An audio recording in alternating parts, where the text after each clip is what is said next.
Please welcome Microsoft MVP Ashley Steiner.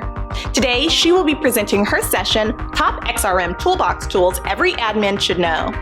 Please stick around after Ashley's session for a live Q&A.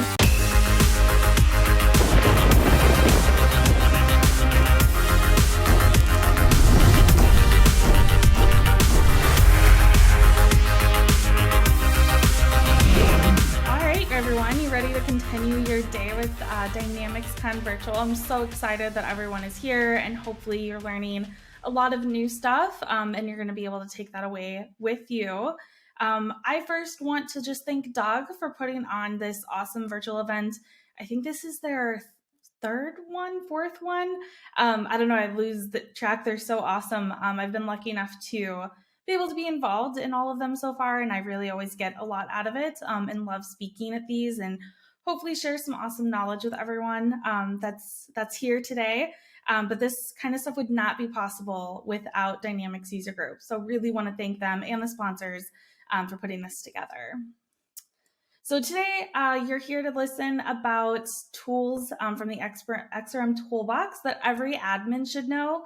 I know I put admin in there. That's really because I come from the background of being a CRM administrator, but I think that this is really helpful as well for consultants, people that interact with Dynamics on a day-to-day basis doing functional work, but also developers. There's a lot of developer tools in the toolbox.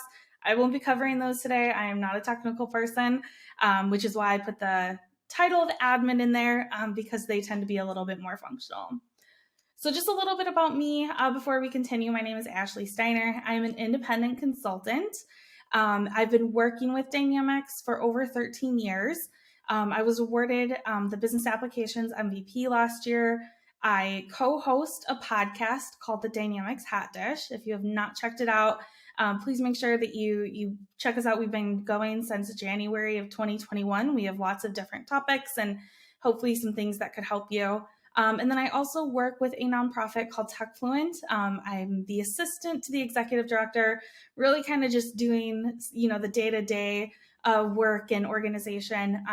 And TechFluent offers Dynamics Empower Platform training to people from under-resourced communities, really trying to increase diversity in our industry, but also provide a direct path into our industry. Everyone I know has kind of fallen into this space, so if you're interested in learning more about TechFluent, please let me know. All right, so on to the fun stuff. What are we going to do today? So first, we got to know how to get to the XRM Toolbox, what it is, how to use it, kind of walk through the basics of how to get around it. What is the tool library? How do you install things? How do you install your tools, find your tools? How do you connect it to your system? And then we're going to get into the actual tools that I think are really beneficial for admins. And I've broken them up into kind of 4 different categories. And then when I was putting this presentation together, I think I came up with like 22, 25 tools and decided that was too many for a 40-minute presentation. So I do have some extra tools at the end that I think are also valuable, but we're not going to walk through today. But always feel free to reach out if you want additional information on those, but feel free to play around with them on your own. So first, how do you get the XRM Toolbox? The link is there, xrmtoolbox.com. It is a free tool, so huge thank you to all of the developers and people that put this together. It's really an open source tool where people in this industry and in this space upload these really awesome tools for the rest of us to use, and it's completely free. There is a way to make donations. Definitely do that to show your appreciation and thank these people for volunteering their time and efforts, giving us these awesome tools. But to download it, what you're going to do is click on that big green button that says download. It's going to download a zip file. Once it loads onto your computer, you're going to want to extract that. It'll just be like at the top of the zip file if you've extracted files before. And then there's going to be an exe file, which is the actual application. So that's what you're going to want to run. I would always recommend putting this in its own folder when you download it. Don't put it in your downloads folder. I just created an extra folder in my documents called XRMToolBox, and I put all of the files in the application in there. It makes it just easier to run, and it also makes it a lot easier to update it over time. Once you get into the XRMToolBox, there is the tool library. There are over 350 tools. And so there's no way that you would want to have all of them automatically in your toolbox. There's a way to, you can actually install and uninstall tools as you need them, or maybe something just isn't necessary anymore. So this is the tool library. It actually just got an updated modern look.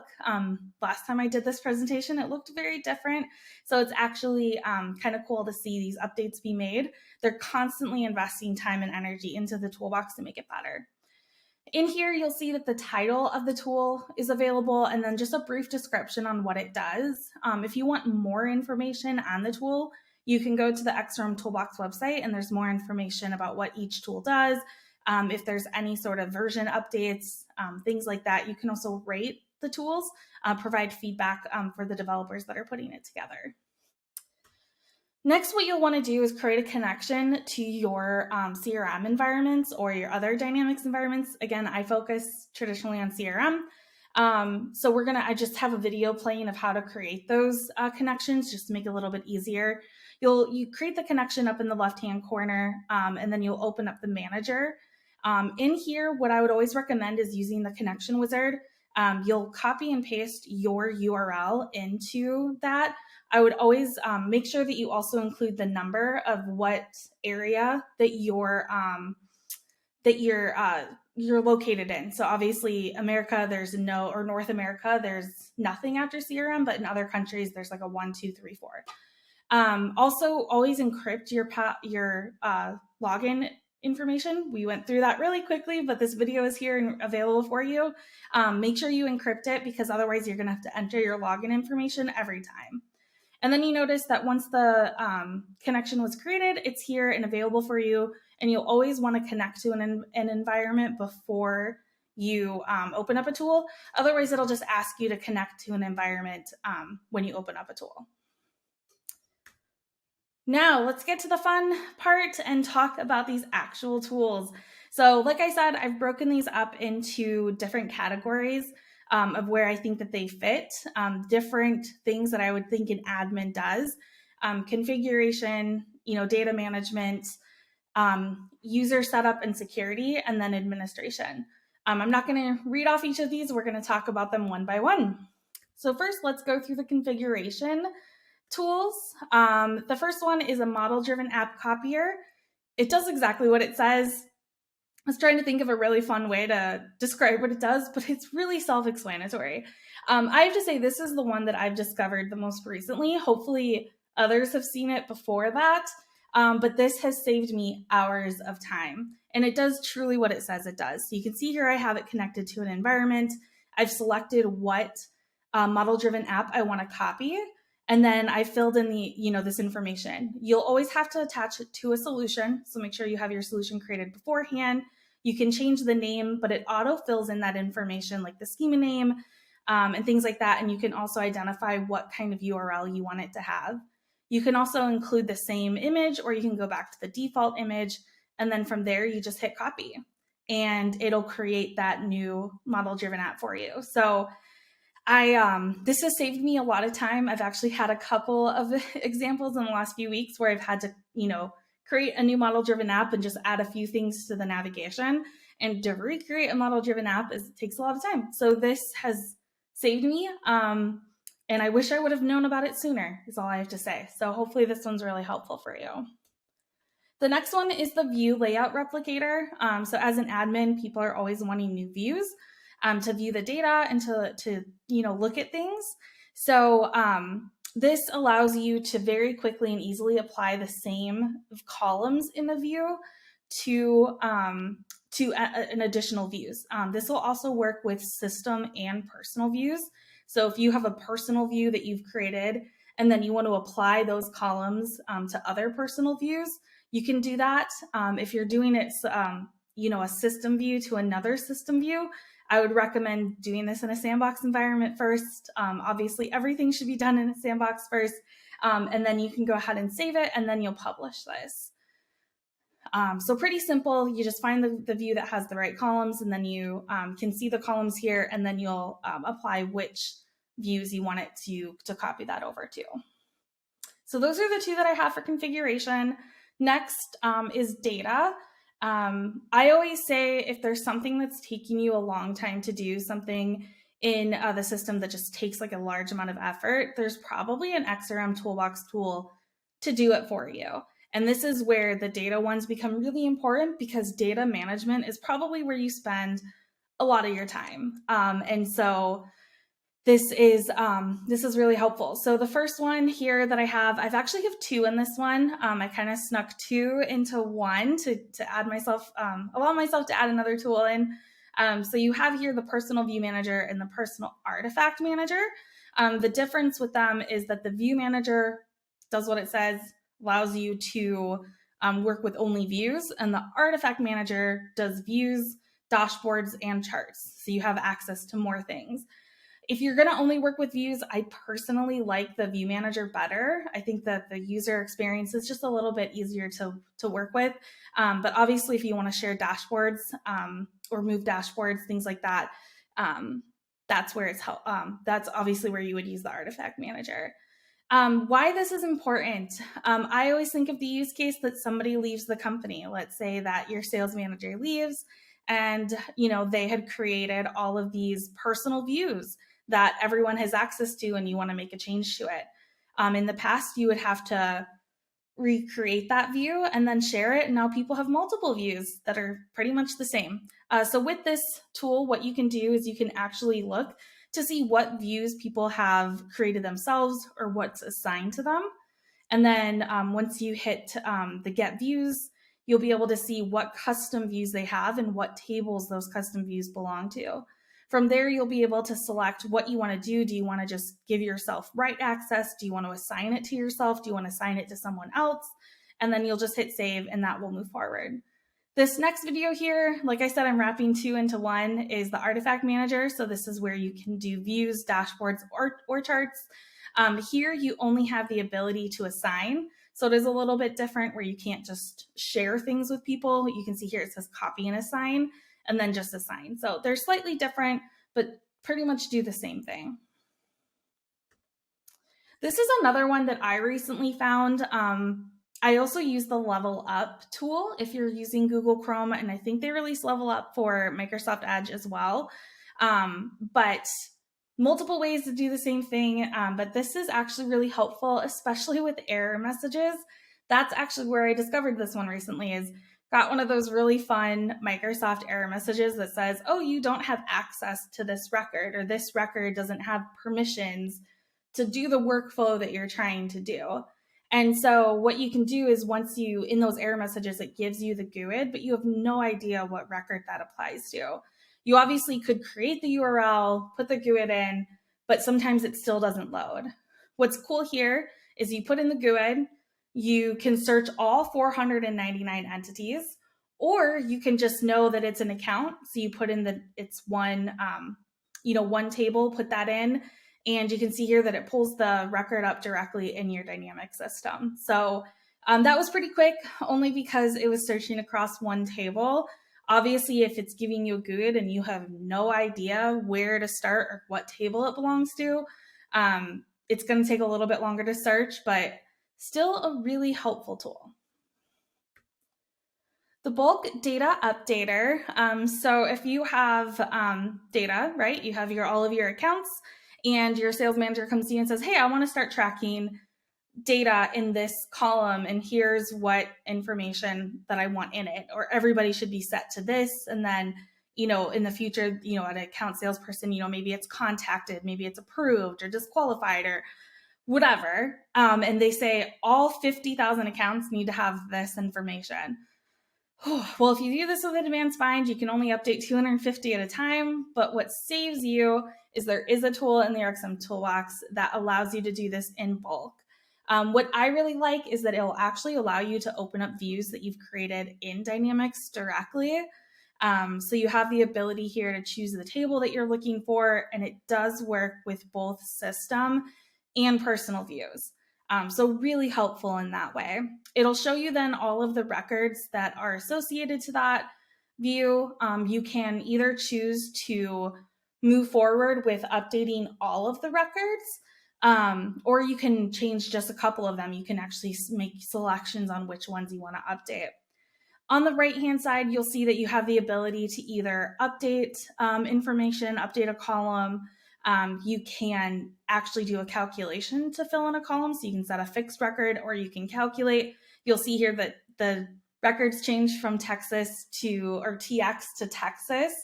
And then you also have the ability to assign from there as well. So let's say that a person or a salesperson leaves the company and all of their records need to be assigned en masse. It is a little bit safer of a way to do it because you can just select everything assigned to that person and then en masse assign all of those records. All right, this one is actually one of my favorites. I have a marketing background, so I fell into this space. I'm one of those people that I mentioned at the beginning in my intro, and marketing was always concerned with how many records do we have in the system. So how many accounts, contacts, are we growing our system, growing our contact base, things like that. So just as a really robust way to count how many records you have in a specific table, this is a really quick and easy way to find out that information. So you can see here when you demo the tool, you can load in all of your tables. Again, there are 499 out of the box. So you can come in here and you can just select what table you want to account for. And you can see there that just immediately it told me I had 11. There is a way to search.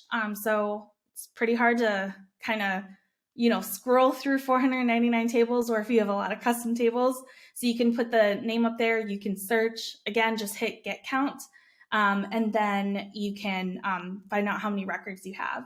You do have the ability to check all. So if you want counts for every single table that's in the system, you can do that. I would recommend not doing that though. It takes a really long time to complete. So go after the tables that you're interested in. Go ahead and hit the get your counts, and it loads really quick for you. It's better than having to come up with a way to export them all. That's what I did 13 years ago. I would have to find a way to break up the data and export it and then add it all into one spreadsheet, because at that time you could only export 10,000 at a time. Now I know you can increase that.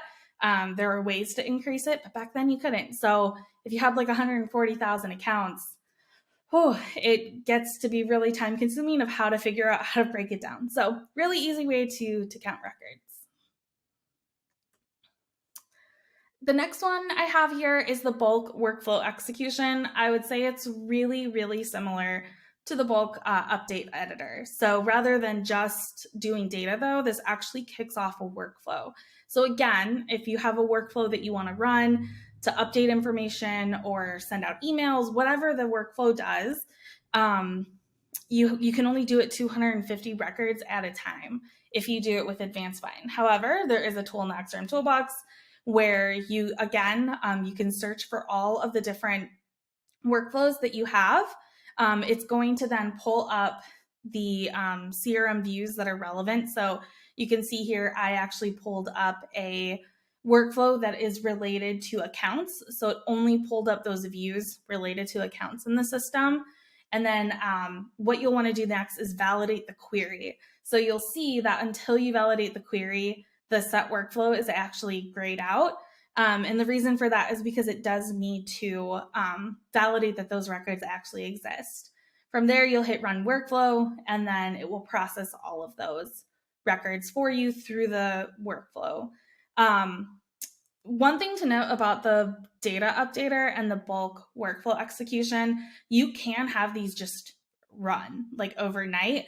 Make sure your computer is set to not sleep though. That's really important. If your computer goes to sleep, there's a chance that it could fail and stop halfway through. So if you do have hundreds of thousands of records that you need to run this against, just leave your computer on overnight and it'll continue to run as long as it doesn't run into any issues. But you can see there, you can also set, your batch sizes and delays and things like that to kind of eliminate some of those issues that would come up. So pretty handy tool if you need to update information or run workflows en masse, because you can actually just keep it running. This is probably one of my favorite tools, and again, something that I wish I would have known about my entire career, the recycle bin. So the tail, it's an old tale, right? Once you delete something out of Dynamics, it's gone forever, especially in the days of being online.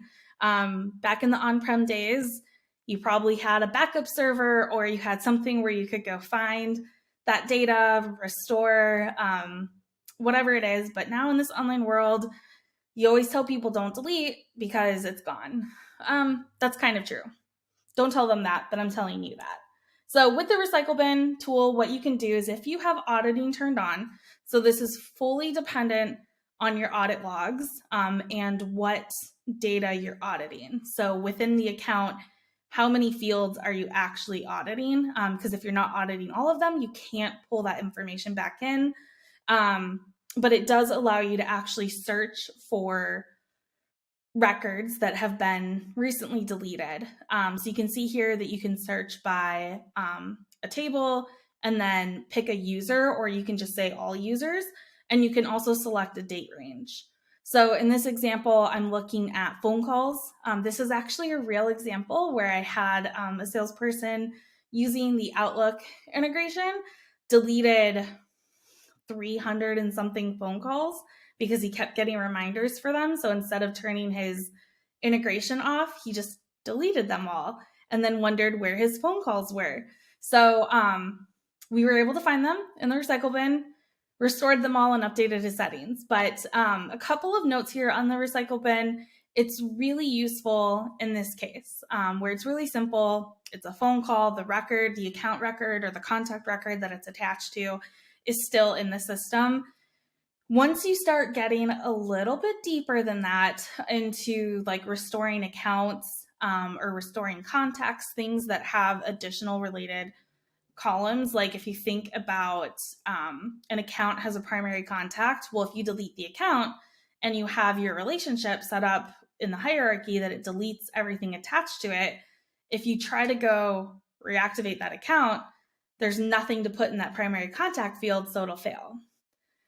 So really think about how your data is structured. Think about what fields you're auditing, but also think about your relationship and like your downstream of your relationships on updates, deletes, things like that. If you haven't done that already, I would highly recommend that you always look at the hierarchy of the relationships and what happens. Because the same thing, if you delete an account and try to restore the contact, it can't because the account doesn't exist. So really helpful in these really simple use cases like an activity. And it can be used for accounts and contacts. You just need to really think about how those tables are related to each other. All right, so now we're going to get into user setup and security. This is probably the most common tool that I hear a lot of admins talk about is the user settings utility. And the reason for it doesn't really apply anymore, but I still think it's helpful. And I'll talk about that as we go through it. So what this allows you to do is actually update your user settings in bulk. So I remember doing so many trainings where the first thing you say is, okay, go up to the gear in the right-hand corner and click on personal settings. And here are all the things that you need to change. How much easier would my life have been had I known that I can come in here, load in all of my users, and I can actually update their settings for them. So if you think about somebody who's new, when they're coming on board, you can come in here and you can set their settings accordingly so they don't even need to address it. The reason that I used to do this is probably expanding the number of rows that people see in a view to 250. But now with the new layout where it just has infinite scrolling, it doesn't apply as much. But I still think there's some really helpful things in here, like the time zone. So if you're a company that's across time zones or submitting time appointments. It's really important to have the right time zone so things are coming across correctly. The other thing that I think is really important is sending emails on behalf of you. I would automatically check yes for everybody, because when you set up a workflow, that is actually a really common failure when you try to send an email with a workflow and it doesn't send. It's because that person does not have that checked. Obviously, there's a lot of other settings in here. One thing that I actually learned at a conference last year, I was doing a session very similar to this one, talking about my favorite tools. And I was like, oh man, what would be really cool though is if I could see what the person's existing settings were. So rather than just updating en masse, and you actually can, found this out, which is great. I love conferences because you learn from other people. So if you guys know any tricks, please share it in the chat, because that's how we all learn. You want to make sure that you're sharing your knowledge with others as well. You can actually see their current settings if you click on their name. So rather than using the checkbox just to update the record, you can see here that I have highlighted my name in blue, clicked on it, and it actually shows all of my current personal settings. And then from there, I can decide what I need to change, or you can just check to see if it is correct. I've actually come across this a lot with the time zone, working with project operations, that people say that their time zone is correct, and you pull this up and it's not. So really helpful. Learned that one last year at a conference and passing it along. So would love to hear what other people have learned.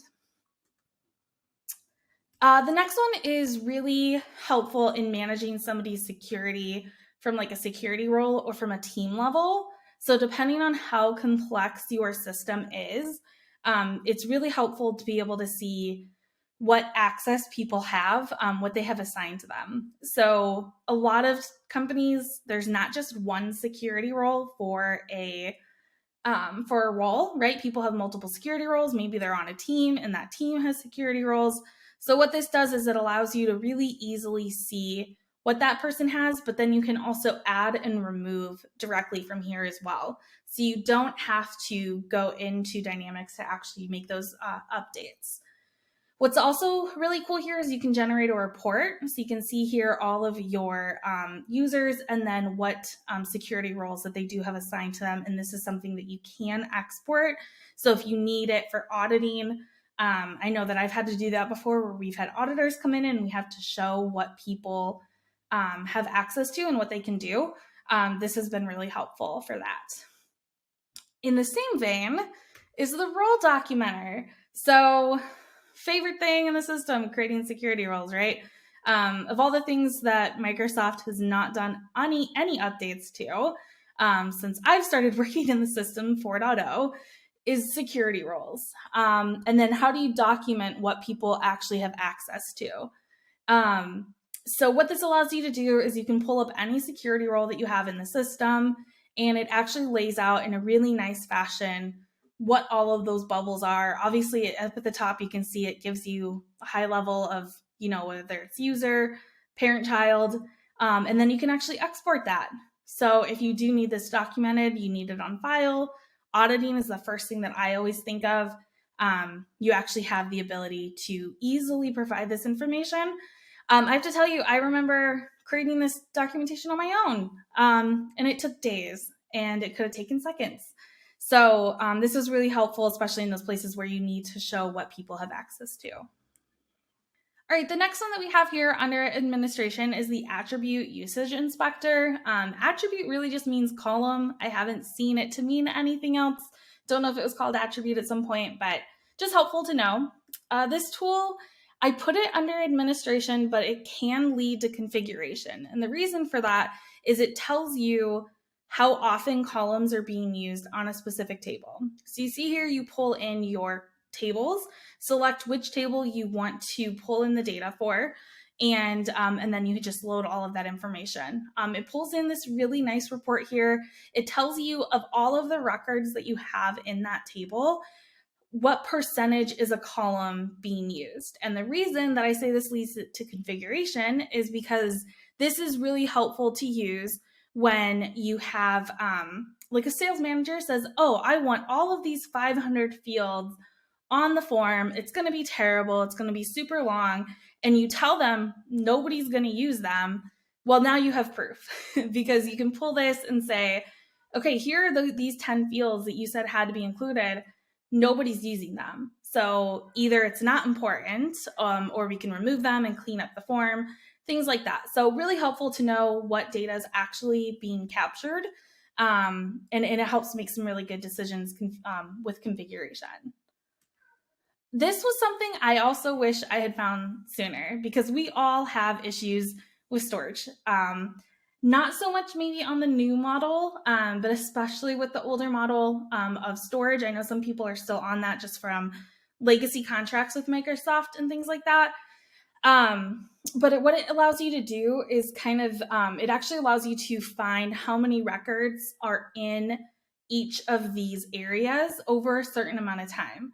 And then you can run a really quick bulk deletion and just delete them. Really nice and easy, right? So you have things in here like bulk email and workflow executions, suspended jobs, all of these things that we go in manually into the system and look for, and then run bulk deletion jobs to do it. Here, it can just pull them all up. You can say, hey, anything older than 30 days, 60 days, 90 days, whatever the case may be. And then you can go ahead and hit delete, and it'll free up your storage space. So pretty nice. All right, so that's it for all of the tools that I was going to cover, at least provide demos of and a description of how they're really, how they're used efficiently as an admin.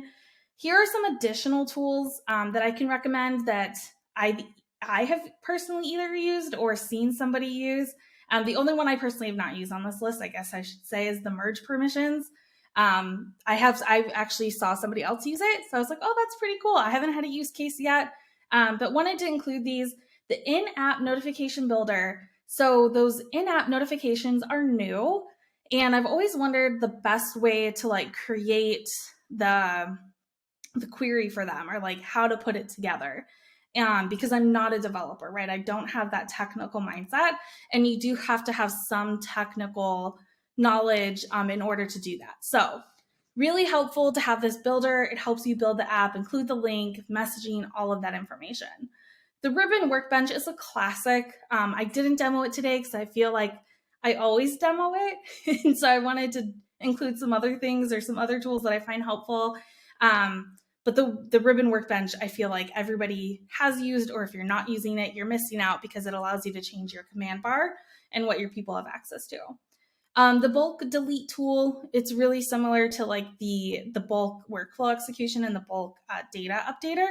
Basically, it allows you to delete in bulk. Yep, you can do it in CRM, but this allows it to run just completely outside of your system and not slow things down. Again, something if you need to delete hundreds of thousands of records, you can do it and just leave your computer up and running overnight.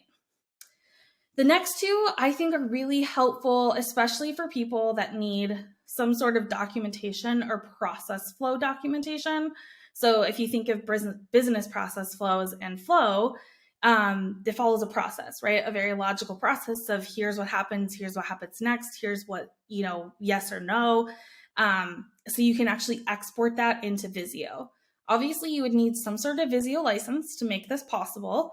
But I can't tell you how many times people have said, hey, can I see, that business process flow, but we need it in documentation. And I've had to go into Visio and I've spent hours, with the little boxes and resizing. Here, you can just hit a button, exports it for you. The last one here, I honestly don't know of anyone who has used it except for me personally. I have previously worked at an organization where we had major POA table issues. And if you don't know what that is, count your blessings. But if you are experiencing a POA table issue, this helps you find what data is causing those increases, and you can unshare or like delete those shared records directly in there.